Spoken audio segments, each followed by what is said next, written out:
প্রতীক, হাঁস হইল ভাগ্য পরিবর্তনের প্রতীক, হাঁস হইল নতুন শান্তির প্রতীক। সুতরাং এইবারের ভোটটা হাঁস মার্কায় হবে। আমাদের এলাকার উন্নয়নের লক্ষ্যে, আমাদের এলাকায় নতুন করে জাগরণের লক্ষ্যে এইবারের ভোটটা আমার হাঁস মার্কায় চাই। আমার প্রতীকটাই তো হলো লক্ষ্মী হাঁস। আমার মা বোনদেরকে বলি, আমার বোন যেমন বলে গেছে, একটা হাঁস পারলে দেখা যায় একটা থেকে দুটা থেকে চারটা, চারটা থেকে আটটা, এইভাবে সংখ্যায় বাড়ে। ডিমটাও দেয়, বাচ্চাটাও বিক্রি করা যায়, ঘরে বসে আয় করা যায়।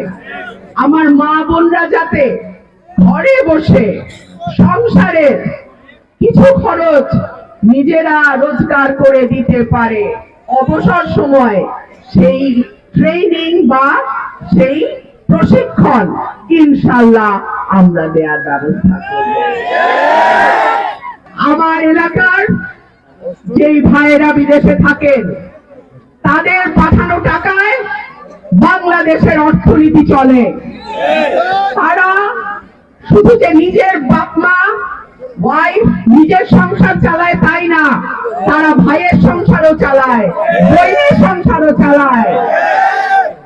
আমার এই ভাইদের জন্য আমি যদি এমপি হতে পারি ইনশাআল্লাহ, আমি তাদের দক্ষ শ্রম শক্তি হিসাবে তারা যাতে ট্রেনিং নিয়ে দেশের বাইরে যেতে পারে, যাতে তারা বেশি ইনকাম করে সংসারে দেশে বেশি টাকা পাঠাতে পারে, সেই ব্যবস্থা আমরা গ্রহণ করব ইনশাআল্লাহ।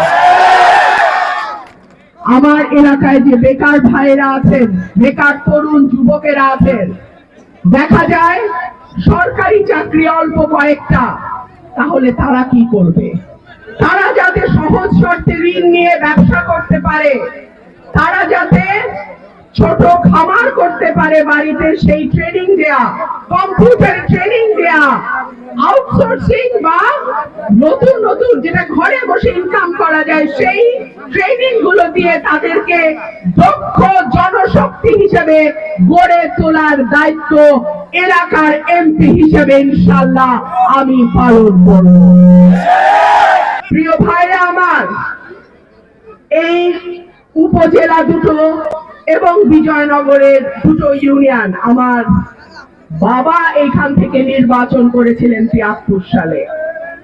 আমার বাবা নির্বাচিত হয়েছিলেন, কিন্তু তাকে কাজ করতে দেয়া হয় নাই। আপনাদের কাছে আমার অনুরোধ থাকবে, আগামী 11ই ফেব্রুয়ারি বিকাল থেকে 12ই ফেব্রুয়ারি নির্বাচনের ফলাফল ঘোষণা না হওয়া পর্যন্ত আপনারা সতর্ক সজাগ থাকবেন, কেউ যেন ভোট চুরি করতে না পারে। আমাদের প্রত্যেকে যার যার কেন্দ্রের পাহারায় থাকবেন। আপনার একটা ভোট আপনার ভবিষ্যৎ, পরিবারের ভবিষ্যৎ, এলাকার ভবিষ্যৎকে নির্ধারণ করবে। সুতরাং এত বছর পর নিজের পছন্দের প্রতিনিধি নির্বাচনের যেই সুযোগ এসছে, এই সুযোগকে কোনোভাবেই হেলায় হারাইতে দেয়া যাবে না। এলো খবরের কাগজ, নিখাদ, নির্ভীক, নিরপেক্ষ।